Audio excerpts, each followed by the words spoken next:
Welcome to Narcissism 101, your guide to spotting emotional vampires. Today we're uncovering 7 clues to spot a narcissist early. Think of it as learning the emergency exits of a burning building, except the fire hazard here is a personality disorder fueled by an ego bigger than the Goodyear blimp. So buckle up, grab your emotional fire extinguisher, a healthy dose of skepticism and boundaries, and prepare to navigate the labyrinth of narcissistic tendencies. Let's talk about Brenda. Brenda loves Brenda a lot, like a concerning amount. Brenda will tell you she's the best at everything: knitting, competitive hot dog eating, astrophysics, you name it, Brenda's conquered it, at least in her head. This, my friends, is grandiosity clue number 1 in our narcissistic scavenger hunt. It's the unshakable belief that one is exceptionally special, superior to the common folk, destined for greatness. Grandiose narcissists are like human pufferfish inflated egos, prickly exteriors, and a tendency to poison the waters around them with their constant need for validation. But here's the catch. Beneath that inflated sense of self often lurks a fragile ego, terrified of being ordinary. So how do you spot a Brenda in the wild? Well, for starters, they might try to recruit you into their fan club, which, spoiler alert, already has a registered member count of 1. Now let's introduce you to Brenda's best friend, Kevin, or should we say Brenda's designated emotional punching bag. Kevin's going through a rough patch. His goldfish, Bubbles, just went belly up. R.I. Bubbles, you were a real one, Finn. Brenda, however, seems less than interested. This, my dear viewers, is our second red flag flapping wildly in the narcissistic breeze: lack of empathy. Narcissists view the world as a stage, and everyone else? Just extras in the Brenda show, there to applaud their every move. They might feign concern, but it's about as genuine as a politician's promise during an election year. So if you find yourself confiding in someone about a personal struggle, only to be met with blank stares or dismissive comments, well, you might be dealing with a textbook case of emotional dial tone.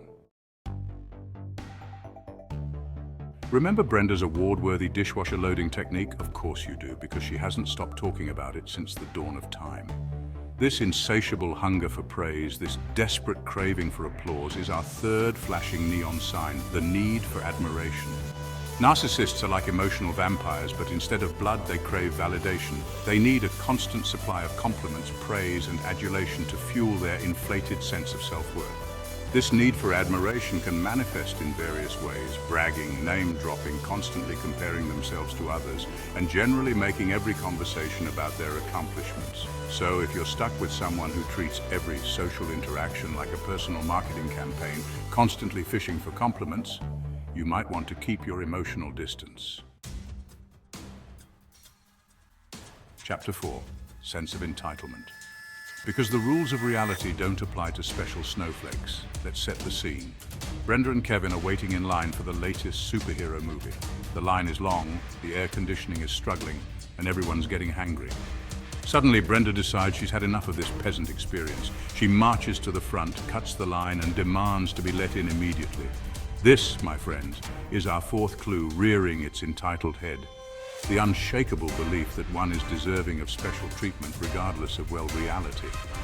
Narcissists with a sense of entitlement expect preferential treatment, special favors, and immediate gratification. And they throw a tantrum of epic proportions if they don't get their way. So if you find yourself constantly bending over backwards to accommodate someone's unreasonable demands, it might be time to re-evaluate the situation. Chapter 5. Exploitative behavior, friendship, more like a hostile takeover. Kevin, bless his heart, is trying to launch his own Etsy shop, selling hand-knitted tea cozies shaped like endangered species. Brenda naturally sees this as her cue to swoop in and help. She inserts herself into every aspect of Kevin's business, taking credit for his designs, using his contacts to promote her own endeavors, and generally treating his hard work like her personal cash cow. Welcome, dear viewers, to clue number 5, exploitative behavior. Narcissists see people as objects, pawns in their game of self-aggrandizement. They're masters at using others to get what they want, whether it's attention, validation, money, or just someone to fetch them a glass of Pinot Grigio. So if you find yourself constantly giving while the other person seems to only take, it's time to ask yourself some hard questions. Are you in a relationship, or are you part of someone's personal support staff? Chapter 6. Arrogance, the fine line between confidence and wearing your sunglasses indoors. Brenda is now convinced she's a world-renowned expert on tea cozies, despite having never successfully knitted a single stitch. This, my friends, is arrogance clue number 6 in our narcissistic bingo card. It's that unshakable belief in one's own superiority, even when it's glaringly obvious that they're just, well, wrong. Arrogant narcissists dominate conversations, interrupt constantly, and dismiss anyone else's opinions as inferior. They're allergic to constructive criticism, viewing any challenge to their authority as a personal attack. So if you find yourself constantly biting your tongue, stifling your urge to correct their factual inaccuracies, or feeling like you're being talked down to, it might be time to reevaluate the power dynamic. Because healthy relationships involve mutual respect, not a constant struggle for intellectual dominance. Chapter 7. Envy, the green-eyed monster wearing Brenda's face. Kevin's tea cozy business is booming. He's even been featured in a prestigious online magazine dedicated to the art of cozy beverage containment. Brenda, however, is not handling this well. This, my dear viewers, is the final nail in the narcissistic coffin: envy. It's the toxic cocktail of resentment and bitterness that festers within when someone they perceive as inferior dares to outshine them. Narcissists are deeply threatened by the success of others, especially those they consider beneath them. They're wired to believe they deserve all the good things in life, so when someone else dares to achieve something they haven't, it triggers a wave of envy that can manifest in truly ugly ways. They might try to undermine your accomplishments, spread rumors, or even actively sabotage your efforts.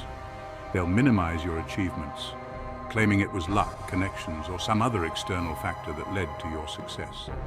So if you find yourself constantly being compared to, belittled by, or undermined by someone who claims to care about you, it's time to raise the red flag. Because true friends celebrate each other's victories, not try to tear each other down out of jealousy and insecurity.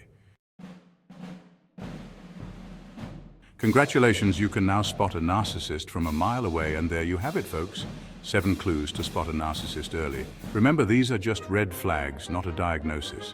But if you're noticing a pattern of these behaviors in someone, it might be time to proceed with caution. Knowledge is power, and now you're armed with the tools to protect yourself from these toxic individuals.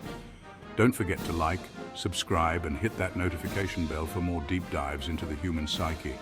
Next week, we're tackling passive aggression, so grab your sarcasm detectors and your most ambiguous emojis. It's going to be a wild ride.